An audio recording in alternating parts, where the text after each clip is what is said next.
Good morning, students. Welcome back to my accountancy class. Okay, we are doing chapter number 6, that is retirement of a partner. Okay, so in the last video we had discussed meaning, condition for retirement of a partner, and also we had discussed liability of retiring partner. Okay, and we also wrote the topics to be learned in this chapter. Okay, in this you will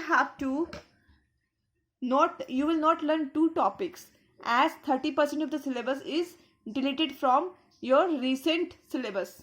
Okay, so these two, retiring partners loan account and capital adjustment, these two things you are not going to learn this year. Okay, so we will learn all the 5 topics which I have listed here. Okay, in today's video we are going to deal with the first topic, that is calculation of new ratio and gaining ratio. Okay, so I'm writing here and I will explain you as well.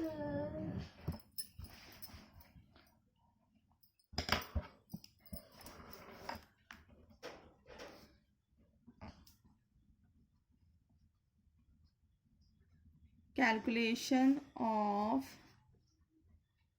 new ratio and gaining ratio.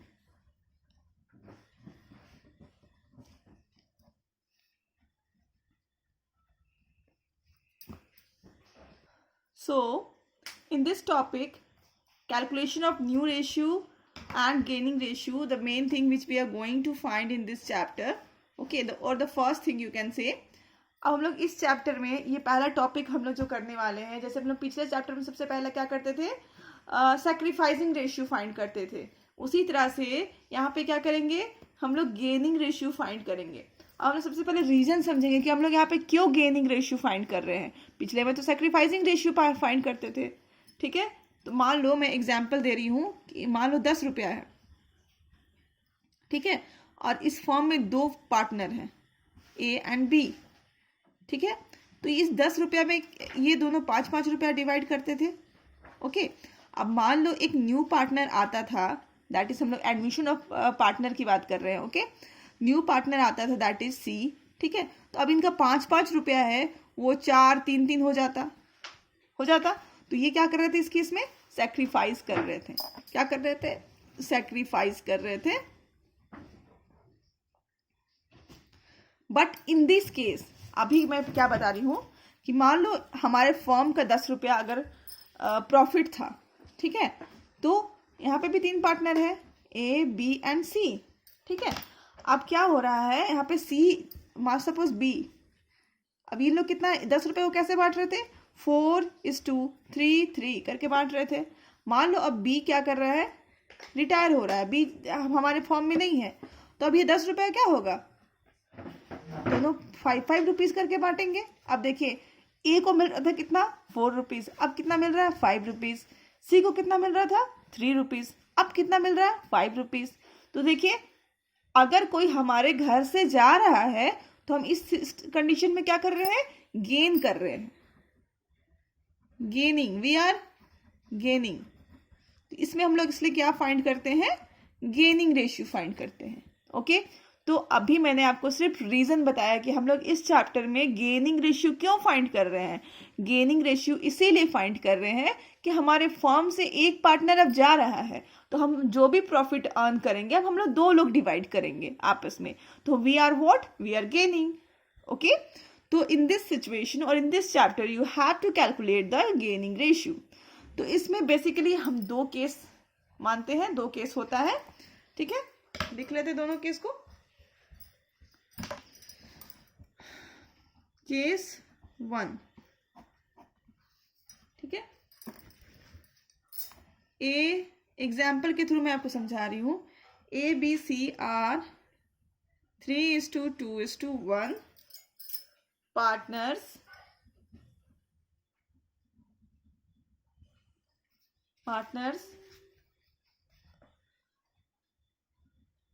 B retires. Okay, B is retiring from firm. Let it complete. Retiring from firm. आपको find करना है what? Find first new ratio,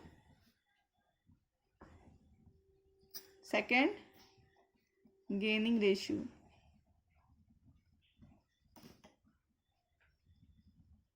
okay, ये रहा आपका पहला case को समझाने के लिए example. Okay, A B and C are 3:2:1 partner. ठीक है, and B is retiring from firm. Find gaining ratio. Okay, तो हम लोग इसको समझते हैं. इसको अगर ऐसा, ये देखिए बस आपको इतना ही इंफॉर्मेशन दिया हुआ है कि ए बी और सी तीनों पार्टनर है एक फर्म में, उसमें से बी रिटायर कर रहा है और कोई भी इंफॉर्मेशन आपको नहीं दिया गया. आपको इस चीज को नोट करना है कि whatever the information you are getting, ठीक है, आपको इंफॉर्मेशन पे बहुत ज़्यादा फोकस करना है. ठीक है, तो यहाँ पे हमें बस इतना इंफॉर्मेशन दिया है कि ए बी एंड सी तीनों एक पार्टनर है और तीनों का प्रॉफिट शेयरिंग रेशियो है 3:2:1. ठीक है, ये इनका प्रॉफिट शेयरिंग रेशियो है. और हम लोग हमेशा इस चैप्टर में क्या करेंगे, जो भी रिटायर होने वाला होगा उसको स्क्वायर में डाल देंगे. ऐसा बॉक्स, स्क्वायर बोलो या फिर रेक्टेंगल बोल लो, ऐसा बॉक्स बना के उसको डाल देंगे और इसको ऐसे काट देंगे. मतलब ये हमारे फॉर्म में नहीं है, ये रिटायर कर गया है. ठीक है, अभी मैं एग्जाम्पल के लिए इसको और डीपली कट कर रही हूँ कि हमारे फॉर्म में नहीं है. बी क्या हो गया है, रिटायर कर गया है. ओके, तो सिंपल सी बात है, अब बी नहीं रहा. तो अगर ऐसे क्वेश्चन में जहाँ पे कोई भी इंफॉर्मेशन नहीं दिया है तो इसमें आप क्या करोगे, अब इनका दो पार्टनर है यहाँ पे क्या करोगे, पहला हो जाएगा न्यू रेशियो. ठीक है, NR that is new ratio. New ratio क्या हो जाएगा 3:1. ओके, एंड गेनिंग रेशियो भी सेम हो जाएगा, गेनिंग रेशियो भी 3:1. तो इट इज वेरी सिंपल, कुछ करना ही नहीं था आपको. ठीक है, कुछ नहीं करने के लिए भी यही समझना है कि आपको ऐसा क्वेश्चन चाहिए जहां पे कोई भी इंफॉर्मेशन अवेलेबल नहीं है. जहां पे कोई भी इंफॉर्मेशन अवेलेबल नहीं है वहां पे आप ये ट्रिक अपनाओगे कि उसको रिटायर कर दोगे और जो उनका जो शेयर है, एग्जिस्टिंग शेयर जो है, वही उनका न्यू रेशियो और गेनिंग रेशियो बन जाएगा. Okay, case 2.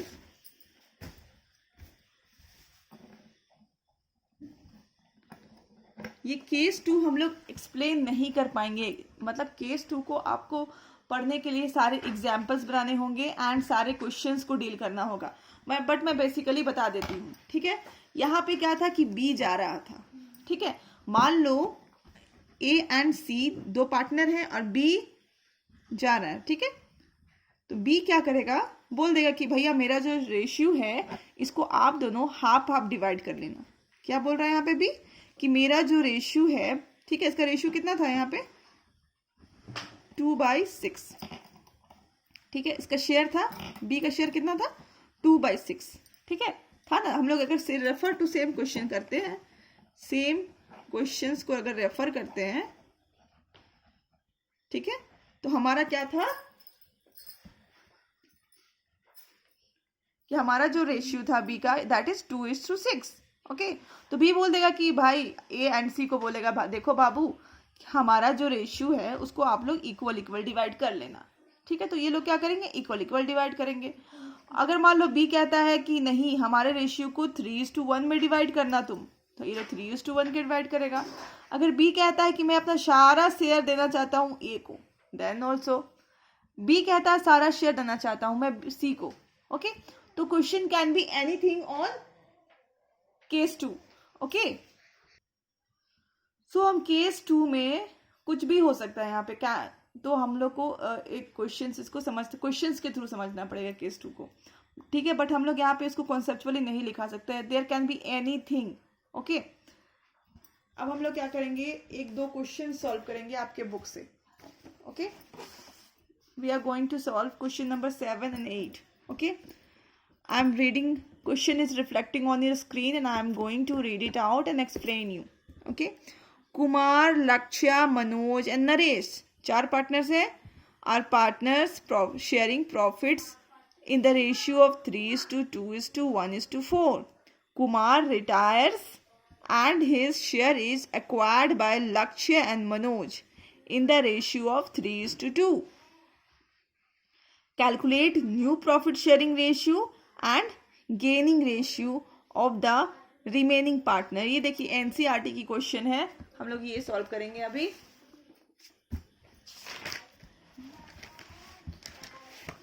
दो क्वेश्चन सॉल्व करने के बाद बाकी सारे क्वेश्चंस आपके असाइनमेंट पे जाएंगे. ओके आप अगर मेरे को लिखोगे सॉल्व करने के बाद कि आप नहीं आपसे बन रहा है, then only I will solve the rest of the question. Okay तो यहाँ पे क्या थे? कुमार, लक्ष्य, मनोज एंड नरेश. 4 पार्टनर्स हैं. इसमें से कौन रिटायर कर रहा है, किसकी शेयर कितनी है, सब लिखना पड़ेगा आपको. शेयर है 3:2:1:4. ओके यहाँ पे क्या हो रहा है? कुमार रिटायर कर रहा है, उसको आपको एक बॉक्स में बंद करना है और ऐसे कट कर देना है. ठीक है, आप पेंसिल से भी कर सकते हो, बस आपको ध्यान में रहना चाहिए कि Kumar is retiring, Kumar is no more. Okay Kumar is no more, Kumar retires. Kumar retire कर रहा है. ठीक है इतना हो गया. अब आगे इसको हम सॉल्व करते हैं. ठीक है लिख लेंगे पहले लाइन से. कुमार, लक्ष्य, मनोज, नरेश. 4 पार्टनर्स है. ठीक है सबका शेयर्स लिख लेती हूँ. 3/10, 2/10, 1/10 and again 4/10. Okay Kumar retire कर रहा है तो मतलब ये इसका शेयर 3/10 था, वो अब नहीं रहा, तो इसको हम 0 कर देंगे. रिटायर कर रहा मतलब क्या कि इसका अब शेयर्स नहीं रहा 3/10, तो हमने 3/10 माइनस करके इसका 0 कर लिया. ओके देन आगे क्वेश्चंस में है, क्वेश्चन पढ़ोगे तो आगे क्वेश्चन में क्या लिखा है? लिखा है कि Kumar retires and his share is acquired by Lakshya and Manoj in the ratio of 3:2. Kumar retire कर रहा है और उसका शेयर कौन लेकर के जा रहा है? Lakshya and Manoj. In which share? In the ratio of 3:2. Okay ये देखिए पहले इसका शेयर कितना है? 3/10. Yes then Kumar retires his share. Kumar का शेयर कितना था? 3/10 एंड उसको कौन ले रहा है? मनोज ले रहा है एंड लक्ष्य ले रहा है. 3/10 3/10. ठीक है अब किस रेशियो में ले रहा है? That is 3:2. ओके तो यहाँ पे करेंगे they are acquiring in the ratio 3:2. तो here we will write 3/5 and here we will write 2/5. Okay इस पूरे को सॉल्व करेंगे तो हो जाएगा 10 + 9/50. ओके दैट इज 19/50 एंड इधर लिखेंगे 5 + 6/50 11/50. ओके और इधर भी हम लोग न्यूमरेटर सेम कर लेंगे, सॉरी डिनोमिनेटर हम लोग सेम कर लेंगे. ओके 50 कर लेंगे तो इंटू 5 बोथ साइड 5 डिवाइड कर लेंगे तो हो जाएगा 50/20. ओके तो अब इनका न्यू रेशियो क्या हो जाएगा? न्यू रेशियो हो जाएगा 19:11:20. ये उसका न्यू रेशियो हो जाएगा. ओके और इसके साथ ही क्वेश्चन में आपको गेनिंग रेशियो भी पूछा है, बस ऐसे ही पूछा है आपको टेस्ट करने के लिए कि आपका कॉमन सेंस कितना स्ट्रांग है. ओके जबकि आपको ये बता ही रहा है कि वो किस रेशियो में दे रहे हैं, लक्ष्य एंड नरेश को, सॉरी लक्ष्य एंड मनोज को 3:2. तो बस आपको यही आपका गेनिंग रेशियो हुआ, that is gaining ratio is equal to 3:2। बस आपका ये क्वेश्चन हो गया कंप्लीट। ओके, अब हम दूसरा क्वेश्चन करेंगे, question number 8। So question is reflecting on your screen. A, B and C were partners in a firm sharing profit in the ratio of 8:4:3. B retires and his share is taken up equally by A and C. Find new profit sharing ratio. ये देखिए दिल्ली 2009 में आया हुआ ये question है। 3 partners है A, B and C और इसके रेशियो है 8:4:3। ओके, इसमें से कौन रिटायर कर रहा है, इसको हमें बॉक्स में डालना है। बी रिटायर्स, बी रिटायर कर रहा है, इसके हम बॉक्स में डाल देंगे। ठीक है, बी रिटायर्स और बी का जो शेयर है वो ए एंड सी में इक्वली डिस्ट्रीब्यूट हो जाएगा। ओके,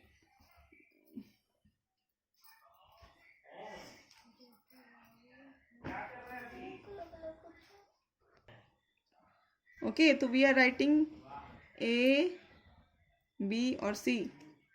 ठीक है, ए का शेयर कितना है 8/15, 4 का है, बी का था कितना 4/15, इसको हम 4/15 से माइनस कर लेंगे और यहाँ पे 0 दिखा देंगे क्योंकि अभी हमारा पार्टनर नहीं रहा।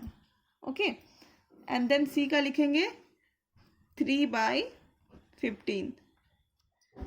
ओके, अब जो इसका बी का जो शेयर था यहाँ प्लस करेंगे, उसको कौन ले रहा है, ए और सी। ए और सी क्या कर रहे हैं, बी का जो शेयर है उसको ले रहे हैं और किस रेशियो में ले रहे हैं, इक्वल रेशियो में ले रहे हैं। ओके, तो बी का जो शेयर है that is 4/15 and here also 4/15। It is acquired by A and C in a equal ratio. Okay, ये जो बी का शेयर है 4/15, इसको ए और सी क्या कर रहे हैं, इक्वल रेशियो में एक्वायर कर रहे हैं। ओके, तो हमको इक्वल रेशियो मतलब हाफ हाफ। ओके, तो बस आपको बस सॉल्व कर लेना है।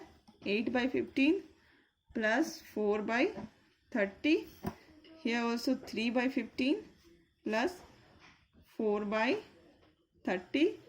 ओके, लास्ट में सॉल्व करेंगे तो हो जाएगा यहाँ पे 20/30 एंड हियर 10/30।